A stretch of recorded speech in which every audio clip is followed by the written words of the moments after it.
Okay, so hello students, very good afternoon everyone.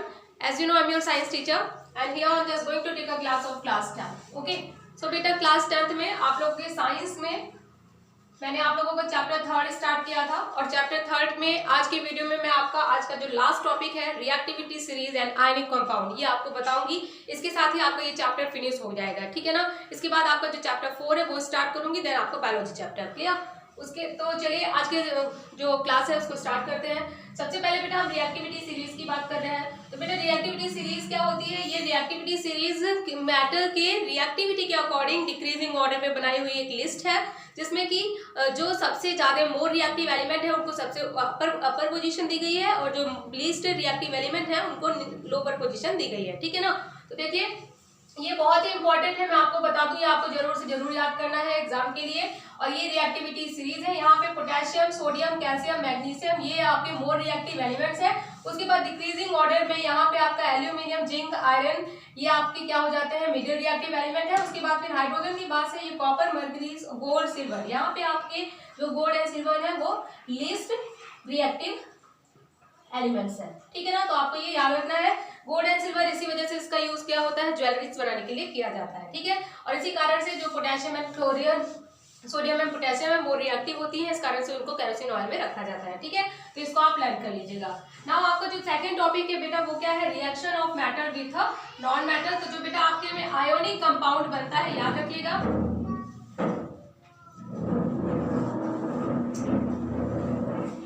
Okay, सो बेटा यहाँ पे जो reaction of matter and non matter है ये भी आपका इंपॉर्टेंट टॉपिक है। आपके में आयनिक कंपाउंड का था, तो आयनिक कंपाउंड का फॉर्मेशन कैसे होता है? When matter react with the non matter then form ionic compound. Okay, so यहाँ पे आप लोगों का इसका एग्जांपल जो मोस्ट इंपॉर्टेंट है कि आयनिक कंपाउंड कैसे बनता है।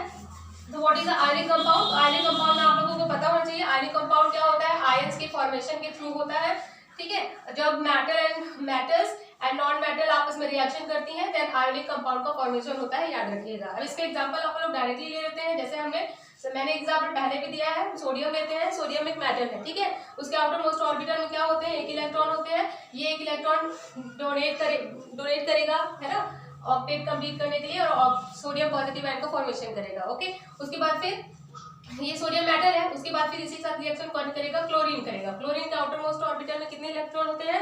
मैंने आप लोगों को बताया था 7 इलेक्ट्रॉन होते हैं, ठीक है। और अब ये जो क्लोरीन है अपने ऑक्टेट को कंप्लीट करने के लिए सोडियम के साथ में एक रिएक्शन बनाएगा, तो एक बॉन्ड बनाएगा और वो आयोनिक बॉन्ड होगा। आयोनिक बॉन्ड क्यों होगा? क्योंकि आयन के फॉर्मेशन के बाद इनका आयन के फॉर्मेशन के बाद ये आपस में ज्वाइन होते हैं with the help of ion, इसलिए उस बॉन्ड को क्या कहा जाता है? आयनिक बॉन्ड कहा जाता है, ठीक है। तो ये जो इलेक्ट्रॉन सोडियम मेटल ने रिलीज किया वो कौन? क्लोरीन नॉन मेटल ले लेगा और Cl- आयन का फॉर्मेशन करेगा, ठीक है। तो sodium positive ion and chlorine negative ion आपस में मिले और इस प्रकार क्लोरीन पॉजिटिव और नेगेटिव आयन फॉर्म हुआ और आपस में मिलकर के इन्होंने NaCl कंपाउंड का फॉर्मेशन किया जो कि सोडियम क्लोराइड है, और ये एक क्या हो जाएगा? आयोनिक कंपाउंड होगा। अंडरस्टैंड? सो याद रखिएगा, metal and non metal react करके आयनिक कंपाउंड का फॉर्मेशन करती हैं। आयनिक कंपाउंड वो कंपाउंड होते हैं जो आयन के फलस्वरूप बनते हैं, ठीक है। इनके बीच में आयोनिक बॉन्ड होता है, याद रखिएगा। अब आयनिक कंपाउंड की प्रॉपर्टीज आप लोग देखते हैं। तो बेटा आयनिक कंपाउंड क्योंकि मेटल एंड नॉन मेटल यानी दो आयंस डिफरेंट आयंस के बीच में रिएक्शन से बने हैं, यानी काफी स्ट्रॉन्ग होंगे। तो याद रखिएगा आयनिक कंपाउंड की प्रॉपर्टीज, ये भी इंपॉर्टेंट है। ये इंपॉर्टेंट टॉपिक ही मैं आपको बता रही हूँ। सबसे पहले फिजिकल स्टेट, जितने भी आयनिक कंपाउंड होते हैं सॉलिड होते हैं। उसके बाद मेल्टिंग एंड बॉइलिंग पॉइंट की हम बात करें तो मेल्टिंग एंड बॉइलिंग पॉइंट दोनों ही आयनिक कंपाउंड में क्या होता है? काफी स्ट्रॉन्ग होता है, क्योंकि स्ट्रॉन्ग अट्रैक्शन फोर्स होता है उनके बीच में, ठीक है। जो भी आयनिक कंपाउंड होते हैं क्योंकि उनमें आयन फॉर्म होता है, इस वजह से वो आसानी से वाटर में डिसॉल्व हो सकते हैं। सॉल्युबिलिटी इनकी हाई रहती है और कंडक्टिविटी भी इनकी हाई रहती है, क्योंकि जिनमें आयंस होगा उसमें फ्री इलेक्ट्रॉन्स होंगे और फ्री इलेक्ट्रॉन की वजह से वो क्या होते हैं? काफी ज्यादा स्ट्रॉन्ग होते हैं, ठीक है। सो इस टॉपिक के साथ ही आपका जो चैप्टर 3 है वो फिनिश हो गया है। Okay, so this is all about our today's class. Thank you and have a nice day.